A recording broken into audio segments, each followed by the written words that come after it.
Hello guys, ఈరోజు morning 6:30కి అయితే షూట్కి పోతున్నా. మేము అక్కడ ఏమేమి చేస్తామో చూపిస్తా, పదండి చూసిద్దాం.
చూడండి ఫ్రెండ్స్, నైట్ అరౌండ్ 11-10 అవుతుంది.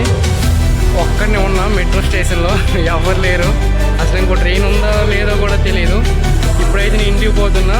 ఇంటికి వెళ్ళడానికి మినిమం 1 అవర్ అయితే పడుతుంది టైము. ఏమేమి చేసామో చూసారుగా. మీకు ఈ వీడియో ఎట్లా అనిపించిందో కామెంట్ చేయండి. మన ఛానల్ని అట్లానే సబ్స్క్రైబ్ చేసుకోండి. మళ్ళీ కలుద్దాం నెక్స్ట్ వీడియోలో. Bye, night. మార్నింగ్ 7కి వస్తే ఇప్పుడు 10:30కి బ్యాకప్ అయింది.